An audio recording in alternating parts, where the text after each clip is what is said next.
Boa noite, pessoal. Começa a chegar aí. Boa noite a todos. Mais um dia especial, hein? Oi, mãe. Boa noite. Tudo bem?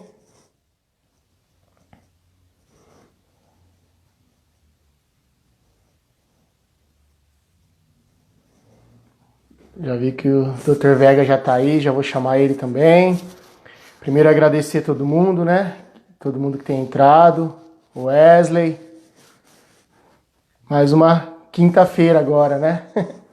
Mudamos por um motivo bem especial. Doutor, já vou chamar o senhor aí.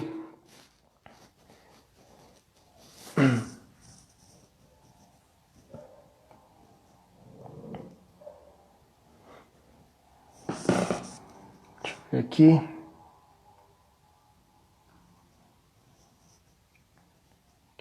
Doutor, assim o pessoal também já vão chegando aos poucos. E aí, Vi? Fala, doutor! Fala, Vega! Tudo bom, Paulinho? Beleza? Tudo, graças a Deus. Tá me ouvindo bem? Tô ouvindo bem, tá A ótimo. imagem tá boa? Tá ótimo. Tô vendo bem. Você também? Não, também, tá perfeito. A imagem, som, tudo ok. E aí, hoje, tá tudo bem? Não tá de plantão hoje? Não, hoje tô tranquilo aqui. Tô trabalhando em casa. É assim mesmo. Então, primeiro eu quero te agradecer na hora que a gente conversou, falei com o Léo, né, o Leozito, entrou em contato, o retorno já veio de imediato. Quero te agradecer pela disponibilidade, pela confiança, e que a gente possa ter um dia legal aí de conversa, de ensinamento, de conhecimento. Ô, Paulinho, eu que agradeço o convite, viu, cara? Recebi muitas boas informações de você, né? Divulgação bastante bacana. O Leozito é um parceiro fantástico, é um irmão meu. Muita gente, quando eu divulguei nas minhas redes sociais, te conheciam, o pessoal me elogiou bastante, Gustavo da Lagoçã, um monte de gente. Aí, não citar os nomes aqui, nós vamos falar mais de quem agradeceu do que nossa conversa. Eu que agradeço o convite, viu? Muito obrigado. Não, maravilha. Então, eu tenho feito desde o início, no comecinho de abril, em maio, a gente fez toda quarta-feira a gente vem, chama alguém. Então, eu já trouxe alguns jogadores que passaram comigo no futebol, treinadores, o preparador de goleiro. Então, a gente sempre tem alguns temas que a gente acha importante abordar. Então, a gente tem feito isso daí, e para a gente receber uma pessoa como você é muito bom. Vai, com certeza, edificar bastante a nossa live aí. Obrigado, cara. Estou à disposição aqui. O que precisar, pode contar comigo aí, que foi para ajudar o pessoal aí. Conte comigo, viu? E parabéns pelo seu trabalho, viu? Valeu, muito obrigado. Vou mandar um abraço pro Claudião aí, que tá dando joia. E aí, Claudião, tudo bem? Bom, doutor, posso chamar de você, não tem problema? Como que você acha melhor? Não, pode, por favor. Disposição. Minha filha. Então tá, então. Ah lá, um abraço para ela, que bom. O pessoal vai chegando agora, daqui a pouco vai chegando todo mundo aí. Eu queria que você começasse contando um pouquinho da sua história, de onde você vem, se você é daqui de Ribeirão mesmo, como que você começou na sua carreira, se já gostava de futebol quando pequeno. Falar um pouquinho sobre isso pra gente. Então, a minha história é o seguinte, né? Eu sou de Ribeirão mesmo, né? O meu pai é peruano, ele veio para Ribeirão, né? Conheceu minha mãe aqui, nascemos aqui, né? Desde criança eu tive uma paixão muito grande pelo Botafogo, frequentei as torcidas organizadas, a Fiel Força quando surgiu, a Sangue Tricolor. Eu gostava sempre. Meu pai comprou um camarote, mas eu gostava de ficar na torcida organizada desde criança. Aí a vida foi. Ixi, viajei bastante com o Botafogo, em caravana. Aí a vida foi passando, né? Resolvi fazer medicina, queria ser psiquiatra no começo. Aí me formei, né? Fiz clínica médica, depois eu fui trabalhar em Jaboticabal, em 98. Trabalhei em Ribeirão e prestei um concurso lá na prefeitura e atendia lá em alguns horários. Aí, como eu gostava de futebol, eu fiz amizade com o pessoal do Jaboticabal Atlético, em 99, me chamaram para cobrir uns jogos fora do Jaboticabal, que o médico lá não viajava. Aí fiquei 2 anos atendendo o Jaboticabal Atlético. E no segundo ano que eu estava lá, eu tinha muita amizade no jogo do Botafogo, eu sempre estava presente. Tinham 2 irmãos médicos que me chamaram para fazer os jogos da base. Coincidentemente, o primeiro era um Come Fogo, um sábado de manhã. Eu falei, eu posso sim. O pessoal falou, como você é da área, o pessoal aqui do Botafogo tem que ver os jogos da base. Eu falei, quando precisar, eu vou. Aí entrei em 2001, né? Comecei a fazer os jogos da base. Aí depois me chamaram para o profissional e fiquei até hoje, né? Fez 19 anos agora esse mês. Cara, olha só, 19 anos. Você, eu até comentei, você é uma bandeira do Botafogo hoje. É uma pessoa que todo mundo que olha já conhece. Pô, olha lá, o doutor Vega, todo mundo acaba relacionando. É uma coisa assim que eu acho que pro resto da vida você sempre vai ser lembrado por tudo que tem feito, né? E foi legal que você conseguiu unir a sua paixão, que você falou, né, de arquibancada, aquele acompanhamento, as viagens, e aí a sua profissão veio a calhar que você teve, acho que um privilégio, né, doutor, de conseguir fazer parte de uma agremiação tão importante como o Botafogo. Sem dúvida, né? Juntou a minha paixão, né, pelo esporte, pelo futebol, principalmente pelo Botafogo, as amizades que a gente fez, né? E, assim, é uma paixão à parte, mas a história do Botafogo eu acho muito bonita, né? Que o Botafogo jogou Série A do Brasileiro, depois teve o descenso, chegou na 3ª divisão do Paulista, sem calendário de segundo semestre, e hoje vem numa arrancada, né, muito bacana, né? Muito subindo divisões, participando dos... Estamos hoje, sem dúvida, entre os 40 melhores clubes do Brasil. Vejo uma estrutura muito grande no Botafogo hoje. A gente viaja muito com o Botafogo, então é questão de muito orgulho, né? Essa expansão, até por causa da mídia. Hoje eu vejo o Botafogo num status assim, muito grande. E uma coisa que eu participei, né, do momento bom, do momento lá embaixo, né, numa crise brava na Série A3, muito problema no Botafogo. O Botafogo sendo, uma época, foi achacoalhado por muita gente, inclusive na cidade. E dei uma volta por cima, fiz parte dessa retomada, tenho muitos amigos, muita gente bacana. Eu vejo o Botafogo como uma coisa assim, muito cheia de gente boa, né? Por isso que dá certo. Não, com certeza. E você, desde o início, já tinha esse direcionamento. Você falou que queria mais a parte que não era o futebol, não era o esporte, a sua visão na medicina. Mas dentro da faculdade, em algum momento você começou a pensar, se acompanhava o Botafogo mesmo assim? Tinha o interesse de trabalhar com a medicina esportiva? Como que foi isso? Olha, o Paulinho, isso aí na verdade era um grande sonho, né? Porque assim, eu passei minha infância inteira assim, idolatrando o Botafogo, né? Era uma coisa assim de pensar, uma coisa assim de hoje, por exemplo, trabalhar na NASA, por exemplo, se um cara que é engenheiro, é uma coisa muito grande. Para falar a verdade, eu nunca imaginei que eu fosse chegar, não estudei para isso. Não imaginava que ia chegar num lugar tão importante desse. Nunca foi meu objetivo. O meu objetivo com fazer medicina é para fazer psiquiatria mesmo. Aí as coisas foram acontecendo, as oportunidades foram chegando. A gente procura, desde quando eu cheguei até hoje, fazer o melhor possível para a gente, para o clube, para a instituição. Então, assim, não foi um planejamento. Inclusive, para entrar no Botafogo, eu precisei entrar no Jaboticabal antes. Mas as coisas foram acontecendo, né? E eu falo assim, né? São aquelas coisas que você tem que agradecer e agarrar as oportunidades que Deus te dá, né?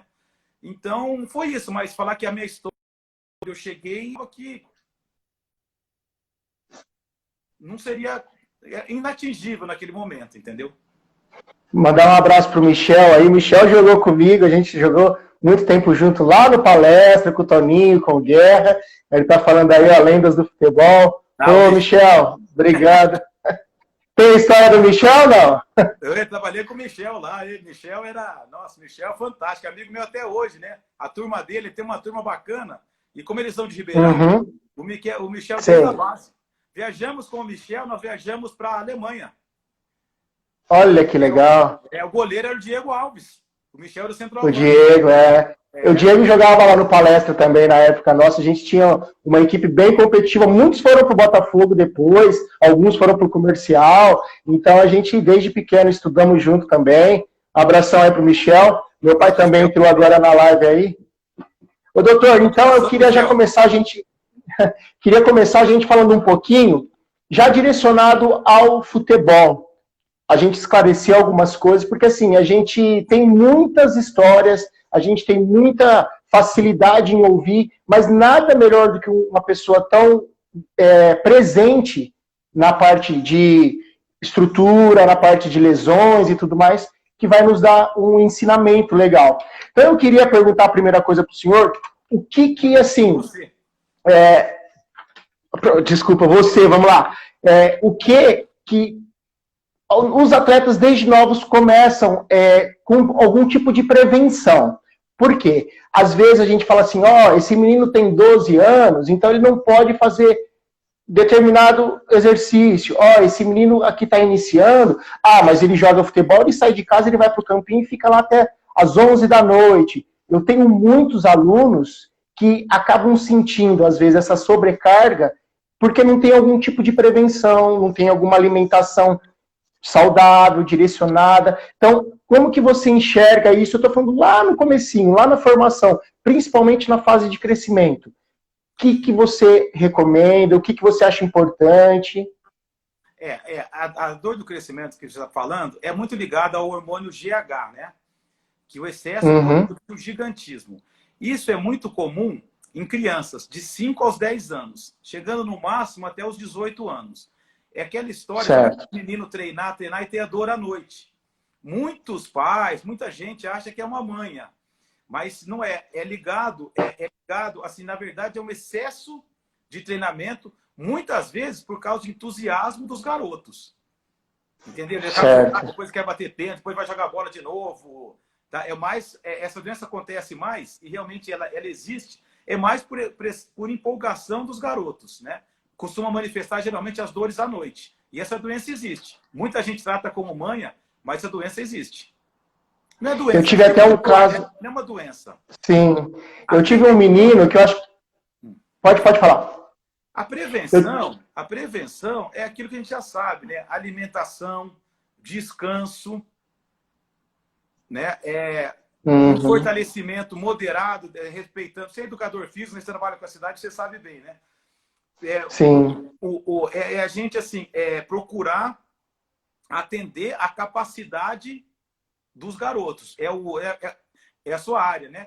Aquele cuidado com o garoto. É diferente do profissional. Tem que entender o limite dos garotos, e que é uma coisa mais difícil, né? A empolgação dos garotos, às vezes, deixa muito subjetivo esses parâmetros, né? Mas é uma dor frequente no futebol e difícil de ser lidada.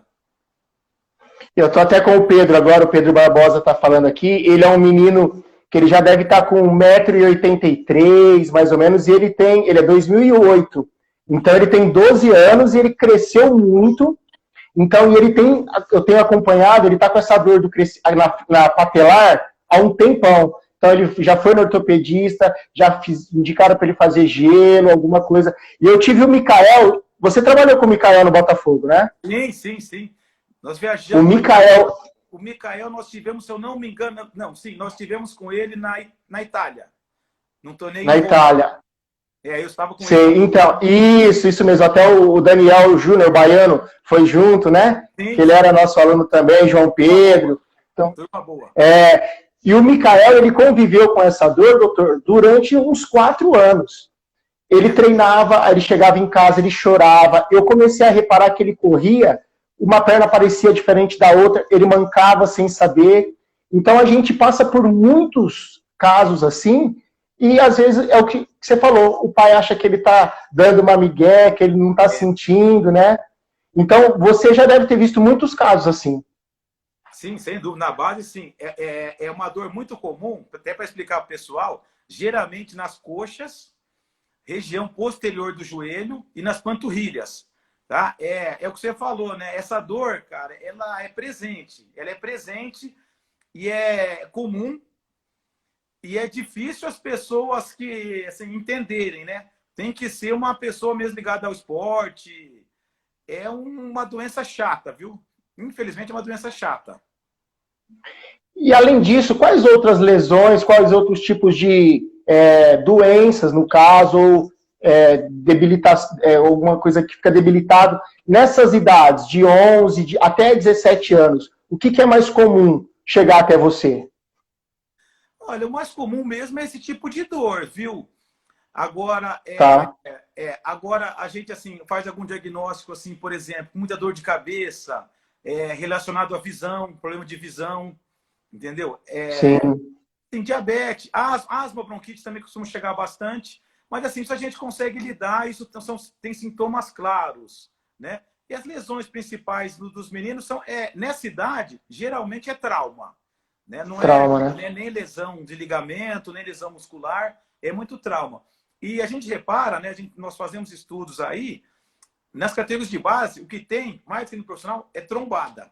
Então é muito trauma, Sim. paulistinha, Uhum. trauma torácico. Isso é mais comum, é um jeito diferente. O profissional já aborda o contato com os outros de maneira diferente, mais defensiva. Os meninos são mais inocentes, então é muito trauma, é cotovelada, joelho, de uma maneira inocente. São esse tipo de trauma mais comuns.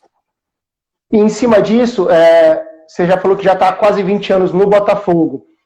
Você acompanhou toda essa mudança do futebol. Se a gente falar do futebol de 2001, ele tinha um ritmo, ele tinha um espaço, ele tinha uma intensidade totalmente diferente do que a gente encontra hoje, né? Então, esses traumas, infelizmente, eles são cada vez normais, a ponto da FIFA tentar colocar em prática o uso de capacete em algumas categorias, de tanto trauma que a gente tem tido de cabeça, né?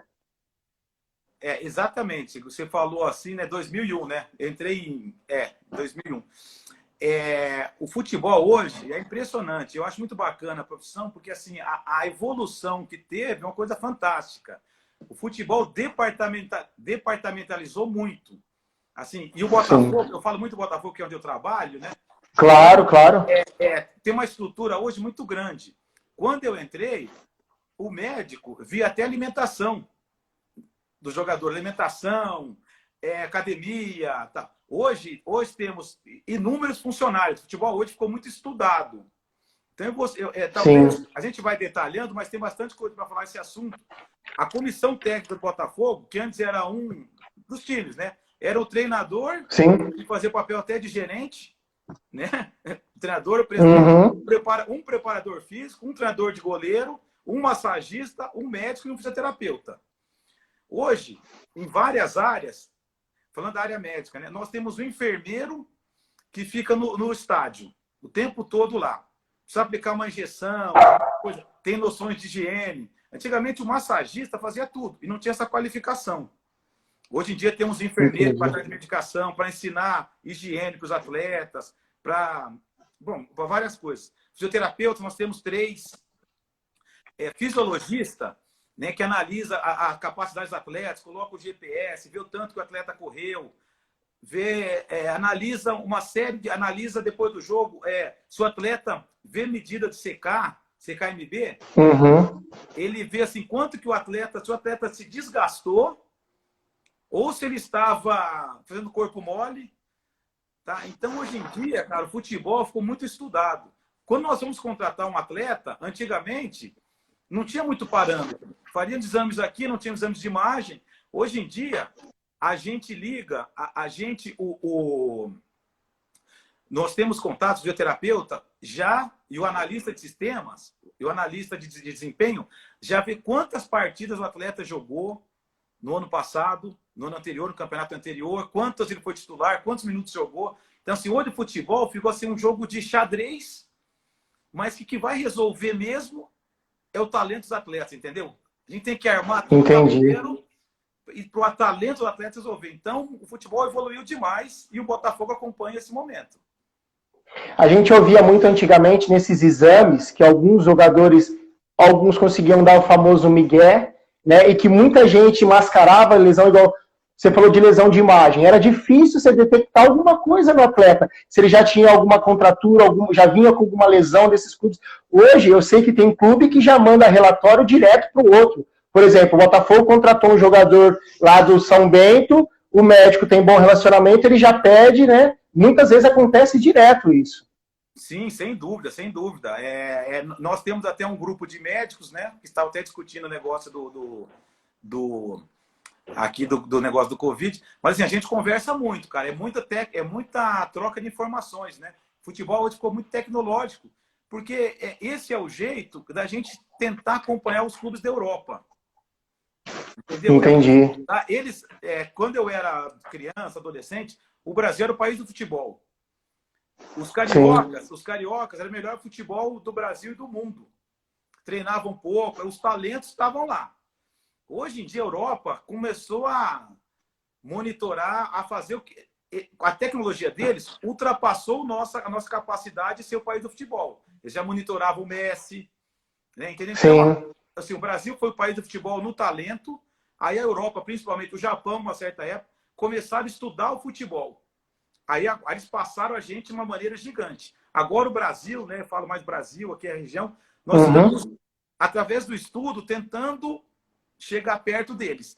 E está evoluindo bastante a medicina esportiva no Brasil e o futebol todo aqui no Brasil, viu? A estrutura de comissão técnica. Eu vejo hoje uma distância menor entre os países entre o Brasil e da Europa. Eu vejo a distância já foi grande por causa da tecnologia. Hoje nós estamos chegando mais perto. Você vê que, por exemplo, mais próximo. Na minha opinião, a final do jogo Liverpool e Flamengo, aquela diferença que teve Santos e Barcelona, já diminuiu. Já não tem mais. Eu acho que vai ser. O Leozito até comentou uma coisa assim, ó.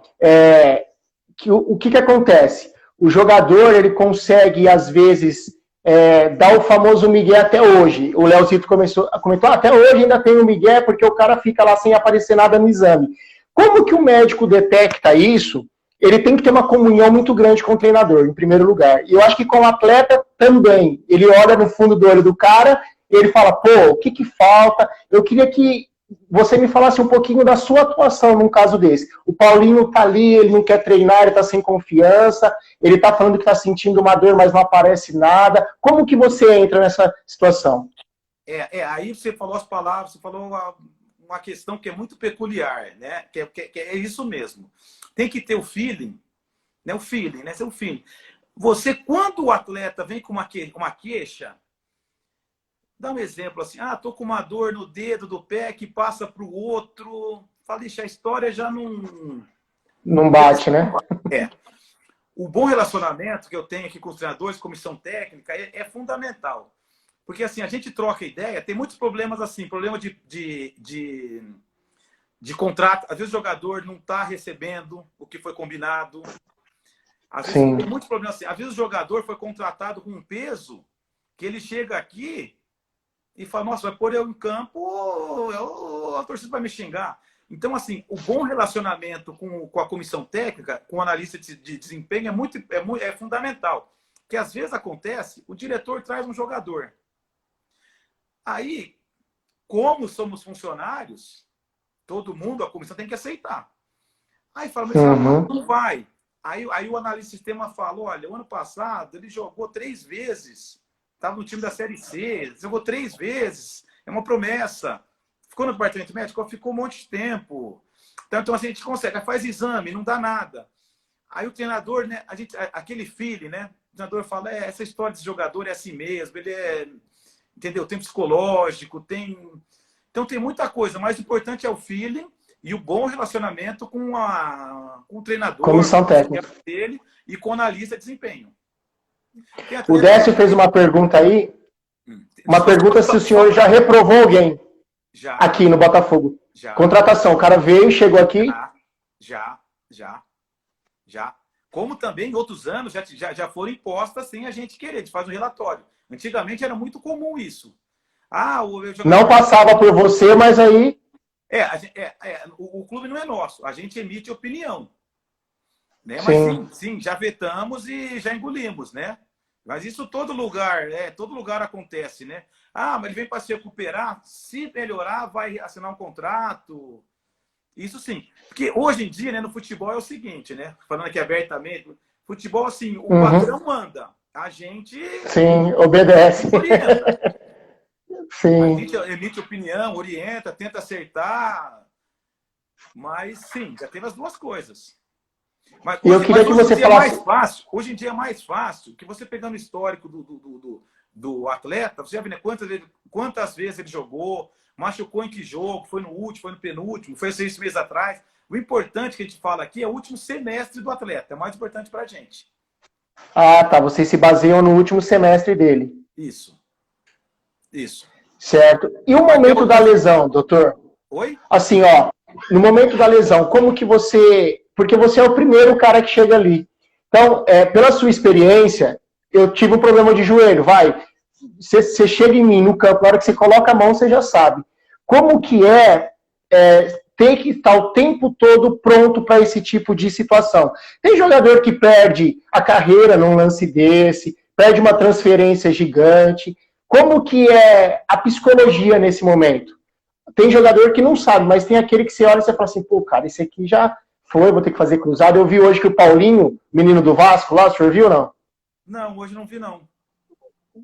Rompeu o cruzado anterior, Nossa. lá na Alemanha. Agora, imagina, o menino tem 20 anos, cara, um pecado. Então, como que é essa situação para você? Olha, a situação assim, o que eu falo para você, a palavra certa é feeling. A hora que o jogador Certo. cai no campo, cai assim, a gente já convive bastante tempo.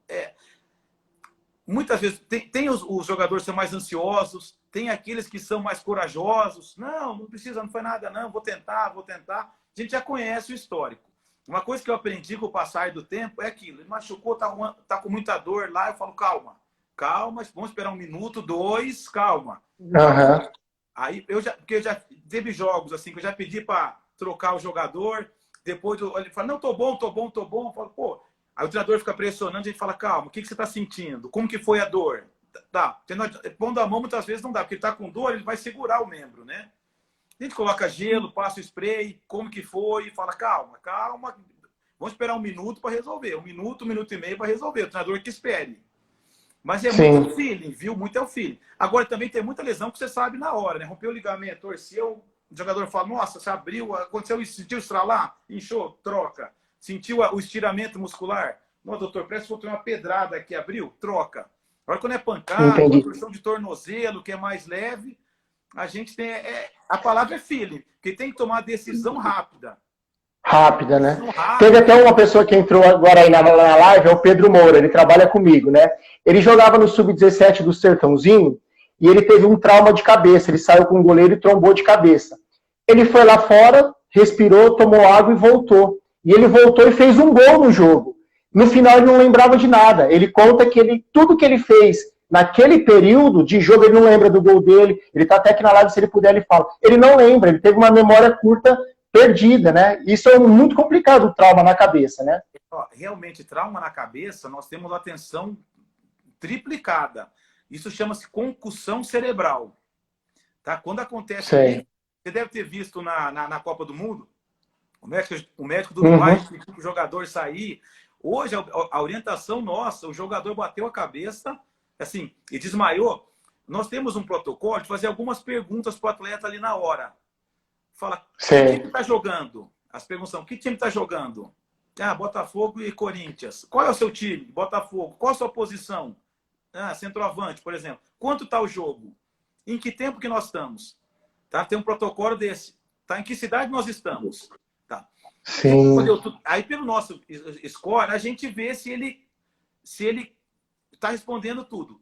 Mesmo se tiver tonto, com tontura, o orientado para a gente é tirar o atleta, remover, fazer uma tomografia para a segurança do atleta. Fazer uma tomografia e uma observação. Porque essa lesão no cérebro, um edema cerebral na concussão, ele dá uma inchada, para você ter uma ideia, no cérebro, lentamente.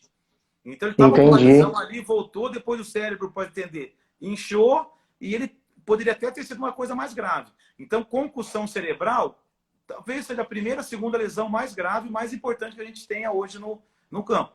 Tem que tirar o atleta. Eu concordo. Até nos congressos a gente concorda que nós somos médicos. O jogador fala que não quer sair. Hoje, na regra da FIFA, da CBF também, o juiz vê lá, o médico pediu, ele manda o jogador sair. O médico falou, para a gente não vai a gente ficar dispondo com o atleta no campo. Mas esse caso que ele falou, o Paulinho aí, chama concussão cerebral. É um caso que pode até ter sido grave. Felizmente, o caso dele foi mais leve, mas tem que tirar e observar. Doutor, e a importância da recuperação? Eu acho assim que hoje em dia é tudo muito difícil para o atleta esconder, né, a lesão, a recuperação. A gente sabe muito fácil se ele está se cuidando ou não. Mas o quanto isso já foi lá atrás difícil para o atleta, tinha atleta que não estava nem aí. O que você fala da recuperação do atleta? Dos cuidados para poder voltar logo? Olha, hoje em dia ficou mais facilitado, né? Quando tem uma lesão clara, né? Uma lesão que a gente fala é uma lesão objetiva, que é aquela lesão que foi diagnosticado, tem um tratamento, a gente faz exames no começo, no meio, exame para liberar, fazemos aquela fase de transição. A fase de transição, quando o atleta sai do departamento médico, né, da fisioterapia, aí a fase de transição a gente divide ela em duas. Uma parte em que o atleta fica com o fisioterapeuta e o preparador físico, fazendo testes progressivos. Depois, ele sai do preparador físico, aí a gente fala que ele está de alta no departamento médico. Aí ele continua a transição com o preparador físico, mas não com os demais atletas. Ele faz um treinamento diferente. A parte. E essa transição está sempre sendo observada pela gente e constantemente conversando com o atleta, sentindo dele, né? Então, assim, hoje em dia não tem aquela de... Você pode ver mais que hoje não tem mais aquela fase. O jogador vai pro hotel fazer teste, se ele estiver bem no jogo, ele joga. Ele já fez um trabalho, já passou por um tratamento disso. Quando usa isso, é para ver se é um jogo decisivo, se para enganar o time adversário.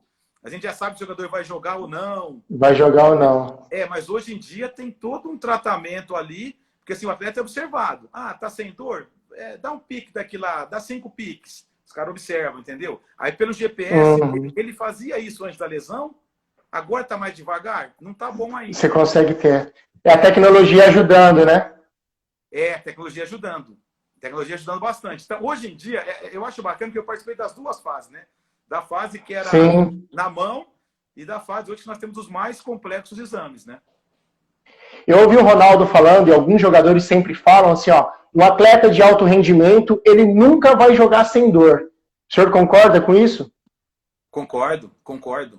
Então, você vê aí, a gente vê da base, nem tanto, mas do profissional.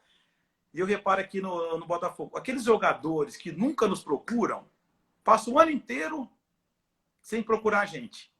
Assim, geralmente são aqueles que despontam nos grandes, estão sempre jogando. Certo? Aqueles jogadores têm até um certo talento. Mas começa, tô com dor nessa perna. Tu passou para lá. Jogou 2 jogos. Isso eu não vou aguentar jogar. É uma coisa assim que a mente, né, a psicologia, eu acho já diferencia daí. Por exemplo, você vê o Ronaldo Fenômeno, né? Nunca ficou de fora por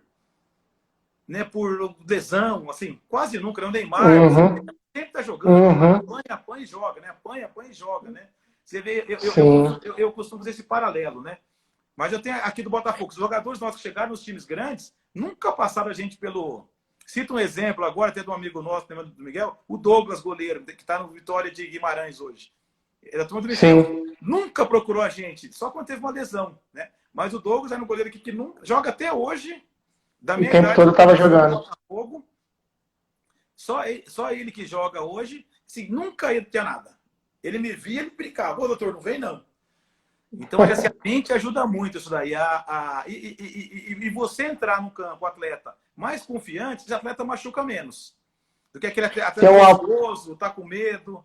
Mas ele ter feito um estudo. Até o retorno do futebol, o retorno ao gramado é um estudo. Pode, uma vez ou outra, dar errado, o atleta... Mas a gente... E outra, uma coisa peculiar também, que tem assim, a decisão, o jogo decisivo. Aí no bom relacionamento, no bom relacionamento, a gente fala, vamos apressar um pouco esse jogador, chama o jogador, nós vamos fazer um tratamento mais breve. Tá todo mundo de acordo? Tá. Jogador, você quer preparar para as fases finais do campeonato? Não. Vamos embora, vamos sim, vamos. A gente já sente. Quando o jogador fica mesmo, depois a gente conversa e fala, deixa que não vai ajudar a gente. Não vai. Teve um pai do aluno meu, o André, que perguntou que o filho dele tem muita dor na lombar. Se o senhor recomenda algum tratamento para ele, o que pode ser? Ele é 2007, ele tem 13 anos. Olha, o primeiro passo, o básico, é você fazer um raio-x simples, né? De coluna lombar, né? Ver se não tem nenhuma alteração. Qual que é a idade dele mesmo? 13 anos, ele é 2007. Então, o primeiro passo é fazer um raio-x simples para ver se tem algum problema, tá? Agora, o segundo que só vai ajudar o menino é fazer fortalecimento, né? E corrigir a postura. Mas tudo isso com muito cuidado, com muito critério, até o limite do menino. Até onde puder. Corrigir a postura e uma fisioterapia, né? A fisioterapia é um acompanhamento mais específico de lesão muscular, entendeu? Então, assim, uma fisioterapia é o primeiro passo, sabe? É o primeiro passo. Geralmente nessa idade é pode acontecer mesmo. O que pode acontecer também, que tem que analisar, o gramado que joga, né? Se o gramado está jogando um gramado muito ruim, terrão, de chuteira dura, isso pode acumular no joelho e na coluna lombar. Tem que analisar isso daí também. Entendeu? Ficar de olho. Falar assim à distância, né? Não, maravilha. Doutor, vamos para a parte que a gente tem muito interesse também em saber. Eu acho que o mundo inteiro só fala nisso. E a experiência que você nos traz hoje, em relação a isso, eu acho de uma valia gigante, que é sobre esse vírus que a gente tem aí. Então, eu queria que começasse falando quando você ouviu falar, lá na China, todo esse processo do Covid, e o que você pode trazer para nós aí desse início. Olha, então, eu comecei a ouvir, né, igual o pessoal daqui, a imprensa, né, via a imprensa pelo vírus na China. No começo eu desconfiei que o vírus chegaria aqui no Brasil, né? Eu ouvia muito dizer que era um vírus de hemisfério norte, né? Eles estavam no inverno, país frio. Eu confesso que eu desconfiei que esse vírus fosse chegar até aqui, tá? Aí o tempo foi passando, nós estamos vendo a gravidade da doença. Eu trabalho também em hospitais, né? Fui vendo os números da pandemia, fui me preocupando cada dia mais, como estou até hoje, né? Cada dia a situação está pior. Agora nós estamos vendo, agora o vírus está nos nossos amigos, né? O vírus agora não é mais coisa de televisão. Chegou, né? O vírus chegou na nossa cidade, chegou um tempo. Hoje, todo mundo que eu converso tem alguém que pegou. Eu mesmo fui contaminado, né? Descobri agora no Botafogo que eu fui contaminado no começo da pandemia. E já estou curado. Então, pelo exame do Botafogo eu vi, sem sintomas nenhum. Então, assim, eu vi que o vírus é uma coisa presente, dissemina muito fácil, né? Eu não consigo ver quando que eu peguei esse vírus, mas mesmo no hospital eu me cuidei, mas... Então, eu acho assim, tem que ter muito cuidado, muita higiene, né? E é uma coisa presente e que, infelizmente, nas idades mais avançadas, está matando muita gente que poderia ter sido evitado, né, com algumas medidas, né? Falando em medidas, o que você acha do nosso isolamento lá em março? Do jeito que foi, eu acredito que nós ficamos isolados durante 10 dias no máximo. Depois as pessoas foram perdendo a capacidade de acreditar, a gente foi relaxando, aí começou a aglomerar aqui e ali. O que você acha que poderia ter sido feito pela população, pelas autoridades? Qual que é a sua leitura de toda essa situação? Olha, Paulinho, né? Para mim, sim, falar hoje é uma situação muito cômoda, né? Falar agora, hoje, né? Que eu ouço muita. O pessoal falou que o isolamento começou muito cedo, né? E eu acho que isso aconteceu. Começou muito cedo e hoje até o fator psicológico. Ninguém aguenta mais. Eu trabalho no hospital, né? Ninguém aguenta mais ficar em casa e o que é pior, sem saber quando vai acabar. Eu tenho uns amigos que vêm no comércio que me falam, o problema foi ter fechado muito cedo, hoje em dia ninguém aguenta mais. Pressão psicológica, pressão do comércio psicológica, né? Se eu apontar algum erro, estaria sendo muito injusto com alguém. Eu acho que as medidas foram tomadas, mas eu acho assim que faltou um pouco da população ajudar, né? Obedecer. Acreditar mais, né? Mas eu entendo também que o fator psicológico atrapalhou muito, né? Porque até hoje, a gente não sabe até quando teremos que ficar em casa, né? Então, mas o principal problema foi a aglomeração, né? E agora a gente liga a televisão, é aglomeração em tudo quanto é lugar, né? Então, mas assim, se fosse eu apontar um culpado, eu apontaria a população. E aí, você falou que pegou lá atrás. Você teve um convívio normal com a sua família. Você não sabia que tinha, então, dentro da sua casa, por exemplo, você teve um contato normal.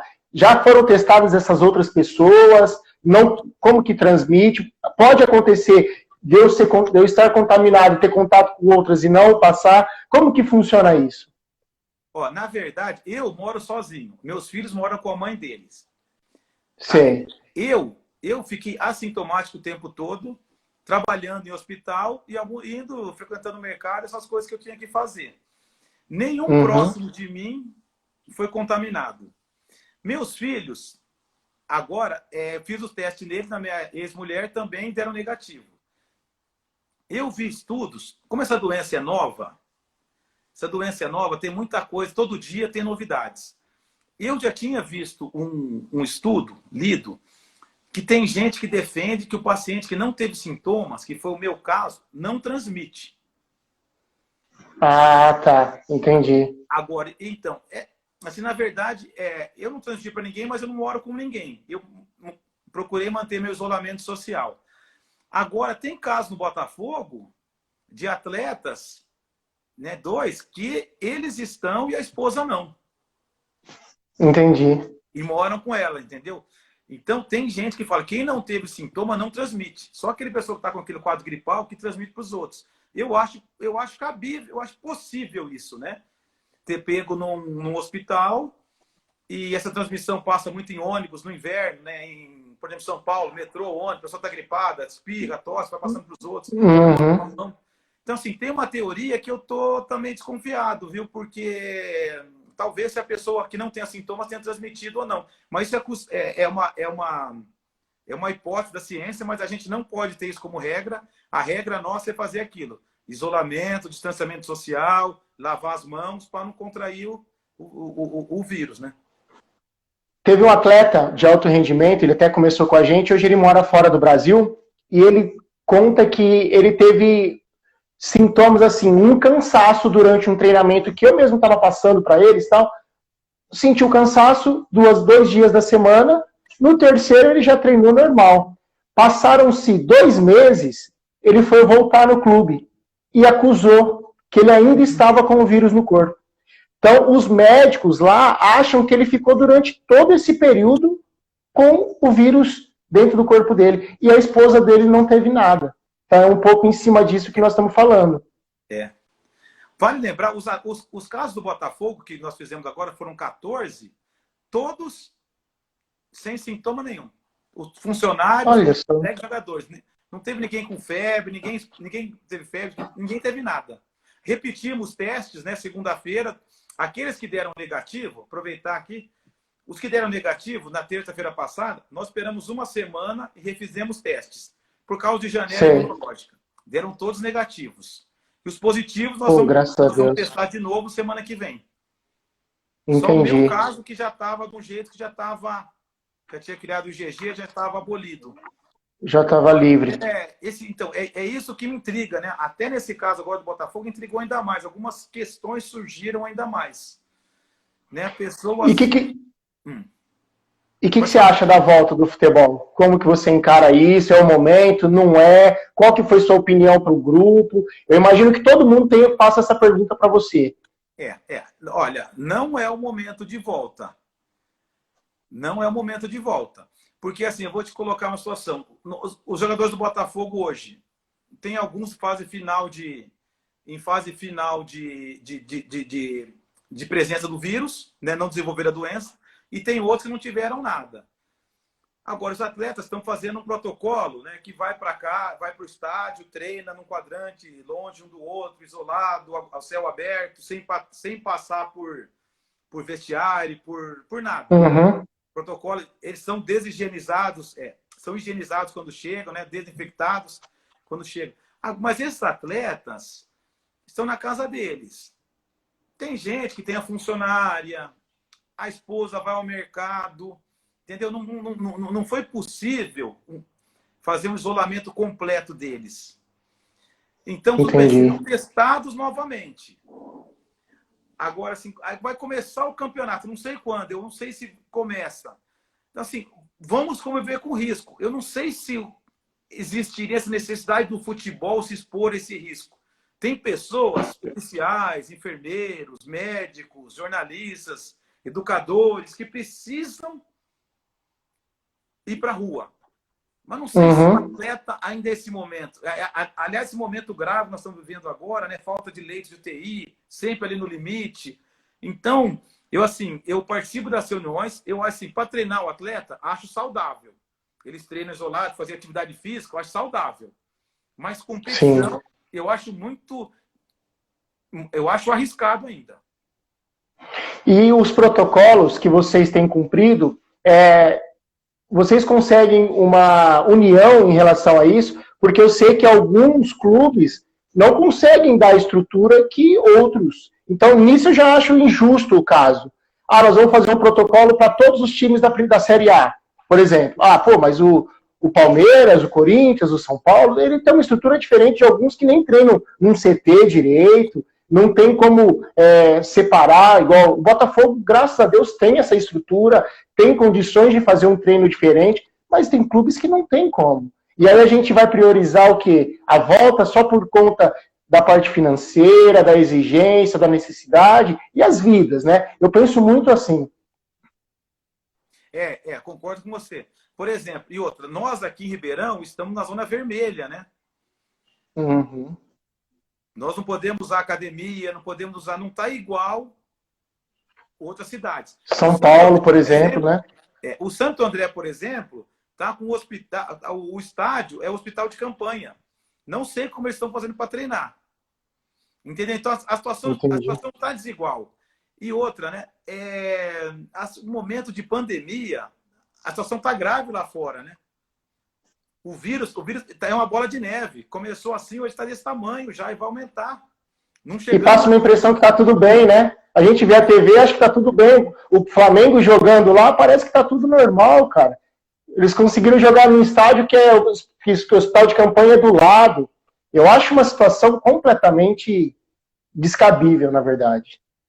Eu também acho algumas coisas. Por exemplo, o atleta no banco de reserva usa máscara. Aí ele entra e tira. Né? Sim. Tá todo mundo na pequena área. Tem 18 jogadores na pequena área. Sim. Então, eu acho que tem que ter cautela. O que nós ainda participamos aqui é fase de treinamentos. Treinamentos, ok. Tá sendo até salutar. Isolados, tá fazendo atividade física, tá sendo salutar. A hora que for resolvido a competição, aí eu acho que nós vamos ter que tomar alguma providência. Não sei. Tomara que as coisas daqui 20 dias estejam muito melhores. Entendeu? Nós temos um protocolo estamos colaborando com a fase de treinamento, que eu acho salutar. E qual a sua opinião em relação a nós, às escolas, aos clubes pequenos, em relação aos adolescentes? Ixi, acho que está me ouvindo? Qual a sua opinião em relação às escolinhas, os clubes? O que o senhor pensa em relação a isso? Olha, eu acho, né? Eu acho assim, eu incentivo as pessoas a treinarem. Eu acho, por exemplo, escolinha, academia, isolado, as academias, né, e as escolinhas podiam fazer o que o Botafogo está fazendo, né? Os clubes. Divide o campo em 4, os mesmos fazem atividade física, né?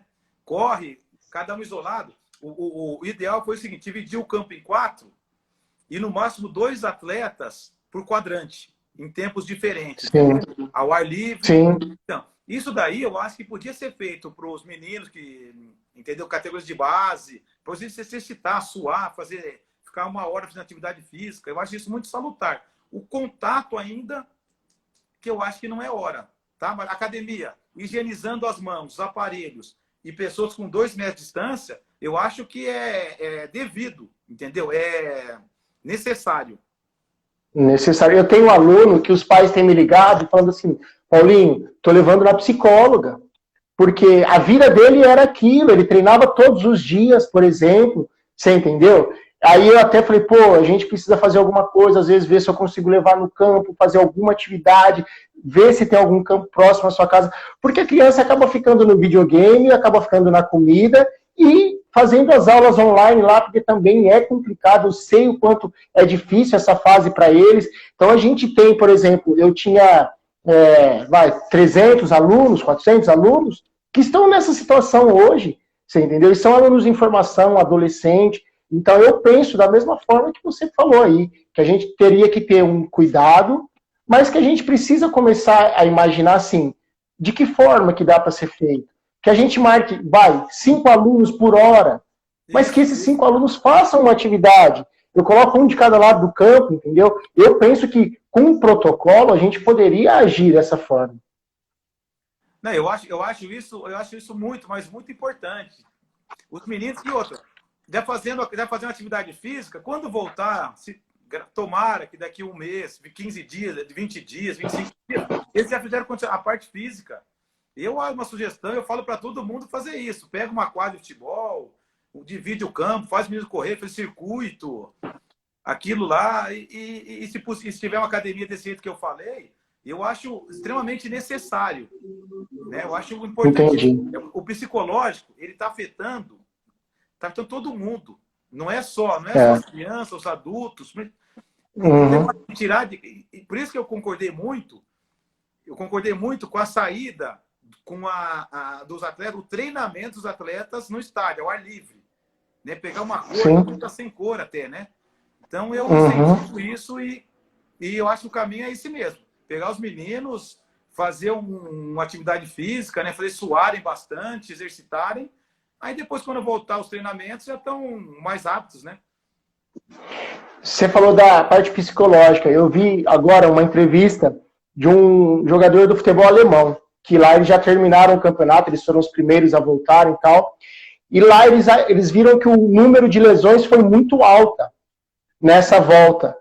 E ele disse que é por conta também do estádio vazio, que a concentração de um atleta fica totalmente diferente. E assim, eles ficam mais, sabe quando joga mais ou menos? Ele quis dizer isso. E isso, o número de lesões, além, lógico, da parada, de ter ficado tanto tempo sem treinar e tal. Mas eu achei interessante ele falar. Ele falou, a nossa concentração com o estádio vazio muda totalmente o nosso dia a dia. Eu queria que você falasse um pouquinho disso, dessa situação. Olha, não tinha ouvido isso, mas é perfeitamente cabível mesmo, viu? Porque o atleta, quando se desconcentra um pouco do jogo, ele relaxa. Aí ele precisa dar um pique, a hora que a bola chega, ele está pensando outra coisa, usa outro tipo de musculatura. Eu também acho que isso tem a ver, sim. E outra coisa também importante salientar, nessa fase de volta, olha como uma situação muito peculiar agora, falando em apenas 30 dias de treinamento para os atletas profissionais. Os atletas profissionais são da seguinte maneira, em geral. No ano, eles têm 30 dias de férias. No geral, 80% segue uma tradição. Nos 10 primeiros dias, o atleta faz churrasco, vai na casa da avó, come doce, quem toma cerveja toma, quem não toma refrigerante o dia inteiro. Os 10 primeiros dias é só reencontrar família, parente, festa aqui, festa lá. A partir do 10º dia, no geral, os atletas começam a correr um pouco na academia, na praia, na rua, no parque. Aqui, ativando o corpo, né? Nesse momento foram 3 meses de correr na garagem, né, pular corda, na sacada. Aqueles têm uma casa maior também, mas é no quintal de casa, é correr em círculo, né, bem diferente do normal. Entendeu? Então, até o psicológico do jogador não aguenta correr 1 hora. Não. Você pode ter até uma área grande. Agora você vai correr na rua, na praia, 1 hora, você corre rapidinho. É diferente. E aqui até ficar pulando. Então, até o retorno é muito mais. Para voltar a competir em alto nível, vai ficar muito mais atrasado do que nessa pandemia do que se fosse normal. Entendeu? E 3 meses parado até fator psicológico mesmo, né? Para treinar pulando corda, como você vai treinar 1 hora, né, pulando corda? Ninguém aguenta, né? Não fica, Eu vi o Ramiro hoje, jogador do Corinthians, ele deu uma entrevista, ele falou que desde os 11 anos ele não ficava 3 meses seguidos com a família dele. Desde os 11. Porque ele foi alojado e tal. Imagina a situação. É uma coisa que a gente fica pensando e fica, cara, olha, a gente chegou numa fase que é complicado. Tem alguma coisa que você queria falar pra gente? Alguma dica? A gente já está quase na parte final aí, a gente tem mais 4 minutos. Bom, agradecer bastante, né? O que eu queria falar é o seguinte, né? É que o pessoal consiga dosar isso, né? O isolamento social, a higiene, né, de mãos, de tudo, isolamento social, e achar um meio de se exercitar, como nós conversamos aqui boa parte do tempo. Exercitar Sim. a distância, exercitar, tem que, não dá mais para ficar em casa. Tem que sair para exercitar e não para passear. Né? Achar um campo, algum lugar plano e se exercitar. O ideal, sugiro a quem mexe com futebol ou com outros esportes, que divida, né, a quadra no meio, leve seus atletas para se movimentar, fazer um circuito, conversar com os atletas mesmo de longe, né, reviver aquele o ambiente do esporte, que é um ambiente muito bacana, que é um ambiente de disciplina, né, que forma, além de atletas, forma cidadãos, né, que é o seu caso, disciplina, amizade. Então, acho assim, tente dosar, ficar em casa, mas fazer atividade física de uma maneira consciente. É isso que eu queria passar. Pô, Veiga, quero te agradecer por tudo isso, por esses dias que a gente pôde conversar.